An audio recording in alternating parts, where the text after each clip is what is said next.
Fala pessoal, vamos, como prometido, fazer aquela nossa conversa semanal. E nessa conversa dessa semana, eu queria falar um pouco sobre um tema que ficou muito à tona aí nesse mês de julho, que foi o tema do iFood, né? O iFood libera a função ali de parcelamento no aplicativo. Eu queria poder relacionar um pouco desse tema com a cultura de parcelamento. Então, o tema dessa conversa aqui é o iFood e a cultura de parcelamento no Brasil. É possível que ela seja um pouco mais longa, porque eu trouxe algumas informações, alguns dados, e eu queria verdadeiramente entrar aqui e contar aquilo que ninguém te contou até agora sobre essa situação, sobre esse tema. Então, fiz algumas anotações aqui para que a gente possa conversar e trazer alguns dados aqui bem interessantes para esse nosso papo, tá? Também eu vou mostrar uma linha do tempo de tudo que aconteceu, né? Porque foi um assunto que começou a bombar, a aparecer nas notícias, nas redes sociais recentemente. Eu me lembro de agora em julho, né? Só que não é um tema de julho, é um tema de 2025 que simplesmente do nada começa a surgir. Eu queria te mostrar o porquê que isso aconteceu, qual foi a estratégia por trás disso e fazer essa relação com a cultura de parcelamento do Brasil e depois te dar uma ou duas dicas de como a gente pode sair dessa cultura, como que a gente pode organizar a nossa vida financeira fugindo um pouco dessa cultura. Então vamos lá. Primeira coisa que eu queria falar e dar aqui para vocês é um contexto de toda essa história. Porque do nada o iFood aparece aí nas redes sociais, nas notícias, informando que liberou uma função de parcelamento dos pedidos. Simplesmente do nada isso aconteceu. Fui pesquisar um pouco sobre o tema e entendi que isso era uma ferramenta que já estava em voga lá em 2025. Então, eu fiz uma linha do tempo aqui. Desde setembro de 2025, já era disponibilizada para pedidos de farmácia e mercados, que às vezes tem um ticket médio mais alto, né? Sempre focado para aqueles restaurantes que utilizavam o iFood Pago, aqueles estabelecimentos, né, que utilizavam o iFood Pago. Aí no fim de 2025 começou a ser liberado para todas as demais categorias essa possibilidade de parcelar um pedido que você compra no iFood. E aí qual que é a justificativa do iFood, né? Isso que eu tirei lá do site deles. Eles falam que o parcelamento do cartão, ele é uma ferramenta no Brasil de gestão de fluxo de caixa. A cultura do Brasil leva o parcelamento do cartão como uma ferramenta de gerir o seu fluxo de caixa, de gerir as suas contas do dia a dia, o seu fluxo de entrada e saída, e isso é uma verdade. Então, milhões e milhões de pessoas utilizam do parcelamento para poder fazer essa gestão do seu orçamento, do seu fluxo de caixa, né? E o iFood ele vai lá e faz essa recomendação de que, como o parcelamento é uma forma de gerir o seu fluxo de caixa, você que é o consumidor, você que vai utilizar dessa ferramenta, precisa usar isso de forma consciente. Precisa usar isso como uma ferramenta realmente de parcelamento. Uma ferramenta de planejamento das suas finanças, né? E aí quando a gente coloca realmente na linha do tempo, a gente vê que, na verdade, antes, lá em agosto de 2025, o iFood fez um anúncio em um evento dele, em um evento institucional deles, né, sobre essa nova ferramenta que ele iria disponibilizar. Aí em setembro de 2025, como eu falei no início, teve a fase 1, que foi para mercados e farmácia. Em dezembro de 2025, teve a fase 2, que foi para restaurantes e refeições. Olha bem que a gente está falando de 2025, tá? Então, existe um buraco aí de tempo até julho de 2026. Em julho de 2026, aqui é onde o que eu, pelo menos eu não vi na maioria dos temas que eu vi, das coisas que eu li em relação ao assunto, né?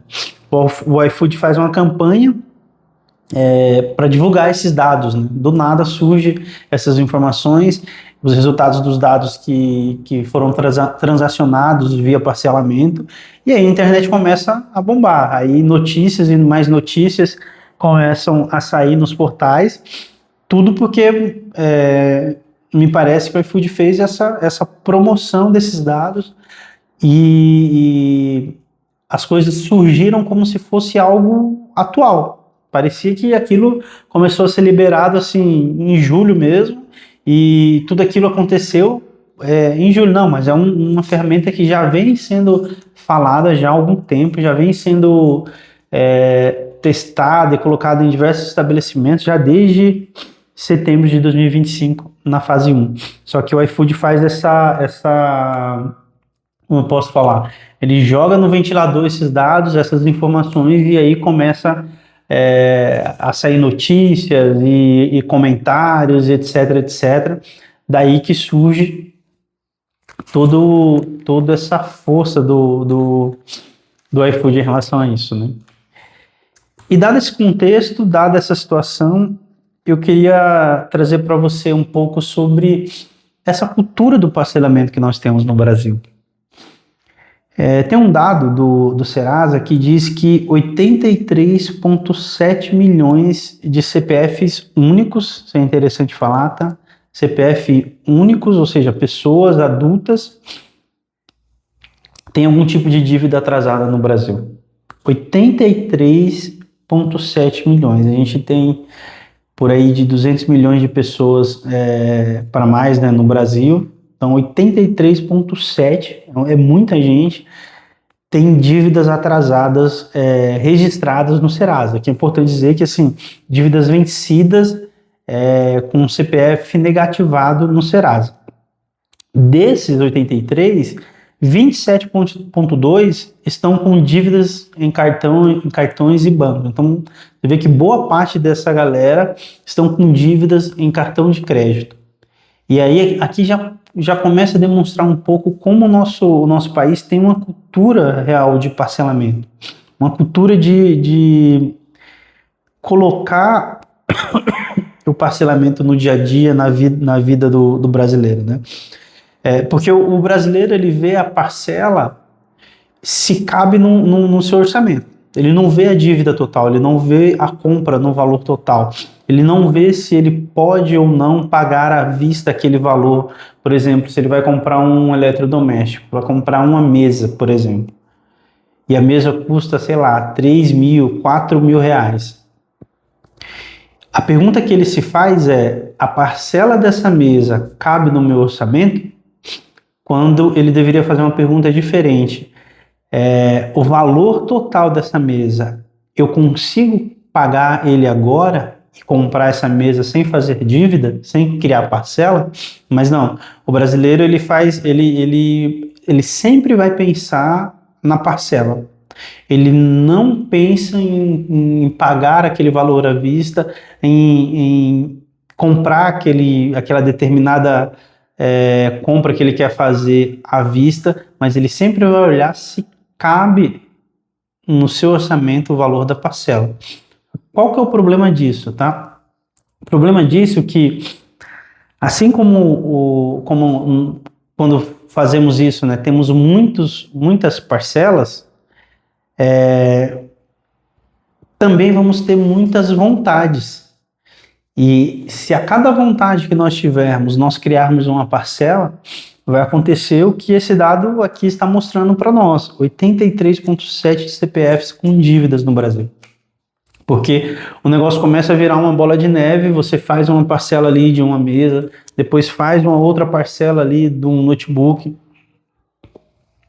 depois faz uma outra parcela do celular, a tal ponto que as parcelas parcela e mais parcela vão se acumulando até você chegar num nível de endividamento geral que você já não consegue mais pagar nada daquilo que você comprou.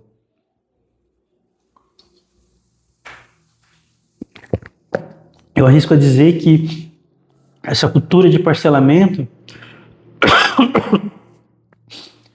é uma das maiores responsáveis pelo tamanho de problemas financeiros que as nossas famílias passam aqui no Brasil, aqui no país. E aí eu fui ver como funciona um pouco lá nos Estados Unidos, né, no americano. E interessante que lá, diferente daqui, eles fazem, a pergunta que eles fazem é: eu consigo pagar esse cara? Eu consigo pagar esse valor disso que eu estou querendo comprar à vista para não ter que fazer a parcela?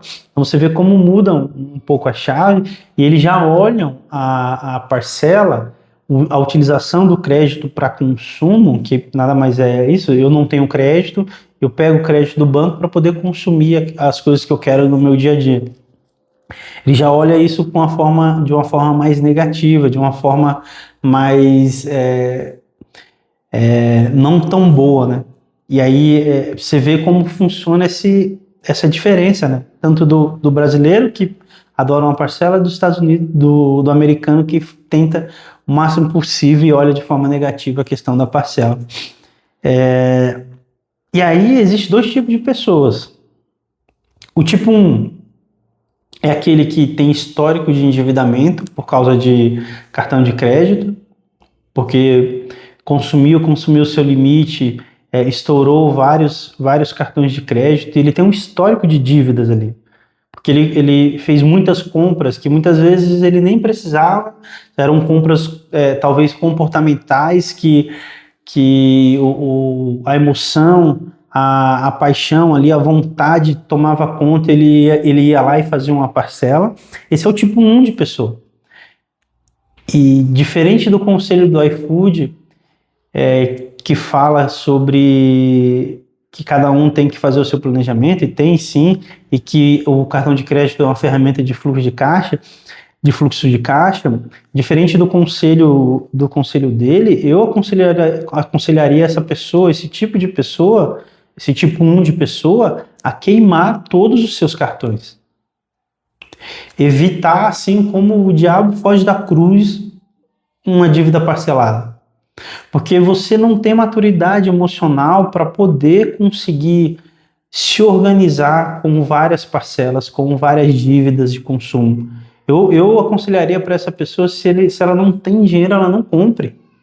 A não ser que seja uma situação bem específica, uma situação assim, caso de vida ou morte, que não tem outro jeito, aí tudo bem, faz sentido utilizar isso na sua organização, no seu planejamento, mas se não for isso, assim, evite ter cartão.